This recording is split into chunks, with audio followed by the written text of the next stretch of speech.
All right, this is Clyde here, and you know where you're at? You're in the Stack Attack studio here. I got a new show. It's called 4 for 1. I'm going to bring a pro in. I'm going to ask him 4 questions. He gets to ask me 1. And this is number 1. And speaking of number 1, the number 1 show, we got Mike Holtz here. He's also known as Brocklesnar. The guy's got 1 championship bracelet. And how many rings is it? 6 rings. And 6 rings. Yep. He's with us tonight. I'm going to ask him 4 questions. He's going to ask me 1. We're going to have a good time here. Sounds and good thanks to me. for joining in. Okay, Mike. Thanks for stopping by, Thanks. brother. Boom, give me one of these. You got it? I got sweaty hands. I'm keeping it real, you know. All right, that's okay. I get sweaty too sometimes Yeah. with the pressure and stress. Well, it's a lot of pressure being on the 4 for 1, the first episode ever. So That's right. So I tell you, when I picked the right man now, look at that did. smile this I guy think has. you I did. tell you. Yeah. All right, here we go. I'm going to give you a first question. You ready? I'm ready. Yeah. Okay. What got you into poker there, brother? So when I first started playing poker, I must have been like 16 years old, 17. I saw poker on ESPN. I was a big Phil Hellmuth fan at the time, not as much now, but I loved watching WSOP on ESPN. The Jack Link's wild card hands and everything, and all the personalities. I was enthralled. And when I was young, I would watch, and I would literally say to myself. Sometimes I would paste on the TV. I would paste where their hole cards would be, and I would turn the volume off, and I would try to get reads. And I felt like when I was watching it, like, man, I feel like I might be just as good, if not better, than these guys. Like, so that's when I first wanted to get into poker. I started playing like 5 cent, 10 cent at my buddy Brad's house. I grew up in Maryland, in Ocean City, Maryland, and table about this size. We'd have 8, 9, 10 people at it. And yeah, we played 5 cent, 10 cent, 10, 25, small like $10 cash games. And yeah, from there I played some charity tournaments, did some stuff like that, played around there, and then, yeah. Sounds like you got hooked to me is what it sounds like. Absolutely, yeah. My family's all gamblers, so I like video games, like strategy stuff, so this is right up my alley. All right, most people know how great you are at line, but which do you prefer, online or live? So it depends. There's pros and cons of both, right? So I like the convenience of online, where you can just go downstairs. I wake up, I'm in a stupor. I'm in my pajamas. I just pop open the laptop, and I can just play 4, 6 tournaments at once. And it's nice to have that many hands. You know what I mean? I'm never bored. There's always something going on. My mind's always stimulated. I like that aspect of online poker.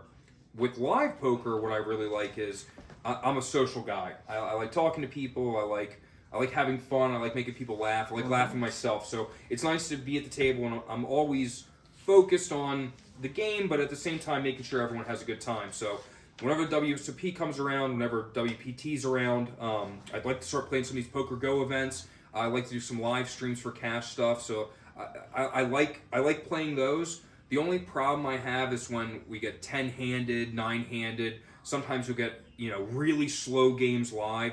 That's when I don't enjoy live as much. Those are the aspects that I don't enjoy.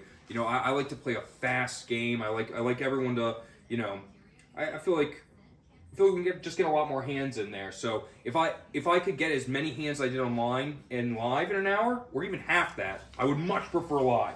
But I'd say overall, it's my bread and butter, right? I'm an online guy. Okay, I have another question for you. It's your third question. Number 3. What's your biggest accomplishment in poker right now? Biggest accomplishment in poker. So it would either be my first bracelet or one of my 2 Player of the Years, the 2021 or 2023. I'd probably say, because I have 2 Player of the Years, it's the 1 bracelet. I couldn't even believe it happened. I won it. It was like 2 in the morning. I'd won the heads up, and I was at my house. I had friends sleeping on the couch. My wife's asleep upstairs. And I literally was bouncing off the walls. Like, I won. I could not believe I just won a World Series of Poker bracelet. Like, so while Player of the Year is obviously an accomplishment I never thought I'd ever do, and I'm so proud of, having a bracelet I think that's my biggest accomplishment. Yeah. Yeah, but you know what? To get Player of the Year, it's more than one tournament that makes you that player. Sure. You have to be solid through several events. So. Congratulations on that. Yeah, I'm an absolute luck box, so I can't complain. All right. I have a lot of fun at the table, especially dealing to people. I enjoy it. Sure. I love everything about poker. But what is your most funnest time at a poker table? Ooh, my most fun time at the poker table would be the $10,000 WPT World Championship this December. On my day 2 table, I came into day 2 with a decent stack. I was ready to play. I look at my seat assignments, and to my direct left is Andrew Lichtenberger, Lucky Chewy, and Scott Seaver. So going into the day, I was dreading it. I'm like, oh my god, my table's full of killers. Getting there, meeting them. I mean, I'd met Andrew before. We played a lot online. He's my buddy. I love him. But getting to meet Scott Seaver and actually, like, the three of us talk and everything, man, we had a blast. Like, it was the best time I've ever had at a poker table. Scott's hilarious. We all got along. We have similar personalities. So it was like, I don't know. It was such a memorable moment. Not only that, but WPT posted on Twitter a picture of the three of us together, and it said, like, Murderer's Row under it. Yes. And I'm just thinking to myself, like, Murderer's Row, it's the three of us. Like, there was other good pros at the table on both sides of us. Like, they easily could have cropped me out. So to include me with Lucky Chewy and Scott, like, I don't know. It didn't seem like real life. Like, I'd never experienced anything like it. It's like I watched them growing up, and now I'm playing with them, and the media is talking about they're acting like I'm one of their peers. It's just, I don't know. It's crazy. I'd never imagined this would ever happen in my life. So that was the most fun I've ever had. I don't know if you remember this, but I was railroading you guys. Of course you were. Remember that? Of course I remember you came over and said hi to me and Andrew. I did, all you guys bunched up. Oh, wow, what a yeah, table that is. Yeah, it was not fair. I dealt to them guys either in Poker Go,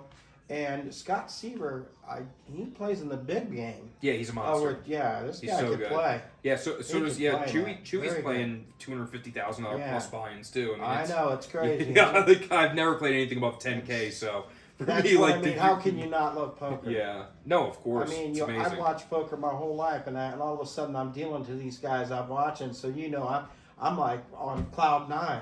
Well, that actually brings me to my question for you. Okay. Which is, I was going to ask. So you started at the Aria 2.5 years ago, 2 years ago? Yeah, June the 1st. It'll be 3 years come June 1st. Okay, so when you went to the Aria, was there a time where you got to deal to like a Daniel Negreanu, a Helmuth, a Doyle Brunson, where it really sticks out in your mind, like you sat down, you're like, oh wow, oh what's happening here? Yeah. Well, I've dealt to almost everyone by now, but I do have a story about the Doyle Brunson deal. Okay. I talked to Eli Elezra about bringing Doyle over because I've never dealt to Doyle. Mm-hmm. And he goes, well, that's going to be hard, Clyde, because Doyle likes to play over at the Bellagio all the time. Sure. But guess what? He came through for you? About last December, right before, what happened to Doyle, I got to deal with Doyle, and it just amazed me how smart that man was. Yeah. They were playing mixed games, high stakes, and for example, one hand I remember very well is they were playing deuce to 7, and it got down to the last straw, and the guy bet into Doyle, and Doyle goes, I'd call you, but I know you got a 9. He goes, I got a 10, I know you got a 9. And he folded the hand. Ooh, and strong. And because Doyle is so respected in the poker world, the guy showed he had the 9. He had the 9, yeah, no, yeah. But, Doyle's that's for just that one stuff. of the many, many stories that I've dealt in the room. And here's another thing. When I first started working there, my very first down in the room was in the Ivy room. First down was in the Ivy room? My very first down, they go... They knew you were a pro. I swear to God. They knew. My first down was in the Ivy room. I kid you not. Yeah, that's ridiculous. Now, I don't remember who all was in there because I was like, oh my God, really? Sure, I'm doing this? Yeah. But, just being around poker every day for me, it's not really work to me. Right, exactly. I mean, I work 5 days a week at Aria. I pass out snacks all the time. They know all about their snacks. Yeah, we got to get the snack. They always attack say, Clyde, I'm ready for a snack. Yeah. So, but it's just amazes me to how much fun I have at work. To me, it's like not a job. And no, it's... I got people, hi, Clyde, what's up? I'm ready for a snack. So I get to hear that almost every day. Yeah, you're beloved in the poker community, so, And then dealing with Poker Go, oh my Lord. Oh, that's got to be the coolest thing ever, breathtaking. yeah. Everything. I got to deal a couple of heads-up matches. Oh, yeah, I saw you on there a few times. It's so sick. Daniel was up against Eric Person, and it's it's just the poker world. I just So love cool. it, and I can't wait to win my first prize. Oh, I And can't wait hasn't too. I'll happened be yet. railbirding Clyde, and I suggest you guys all do as well. You know, when my boy Clyde comes out there to the WSOP, which I hear you might be going out to the WSOP this year, playing a few events. Yes, I've got 4 that I want to play. Okay. One I might have to take off work to play. Ah, But I always joke with Ben Lamb about being my railbird. Yep. And I said, dude, he goes, Clyde, you get to a final TV table, I am going to come and railbird you. So can you imagine You'll Ben have Lamb railbird I promise me? you, if you make a WSOP final table, you'll have the biggest rail of all time. Trust me, you've seen nothing. We'll have soccer-style chants for you, I promise. Yeah, 100%. So, you know, I'm sure you're like me. You love poker. You probably play it every day. Most of the If time, I'm yep. not dealing, I'm playing. On my day off, I Yep. go play. Probably my strongest game is Omaha High-Low, and I'm hoping to play in the championship at the World Series. Oh, that's this going to year. be a blast. I hope to So, see you there. Maybe we'll get heads yeah. up, you know? Oh, wouldn't that be cool? Yeah, you'll kill me, though. You know, that's your game. I know. You know? We'll see. But, Yeah. but you know what? It's been a fun time talking to you today. Me too, brother. I appreciate you accepting my invitation. Absolutely. Anytime. #1 show. It's going to be the #1 show. This is the 4-4. #1 show. Yeah, I'm 4 excited. for 1. Can't wait to see the other guests you're going to have on. I'm sure they're going to be fantastic as well. Cannot wait, I don't know if they're going to top me, but what can you do? Well, you know, there's a reason you're here, brother. Yeah, I can- You're becoming famous Yeah. as Apple Pie and Chevrolet. I love it. I love it. Listen, man, Wow. thanks for tuning in, people. I'm going to have a second show. This was #1. You know what this is now. It's the Snack Attack Studio, and we're going to have some more shows for you. Stay tuned.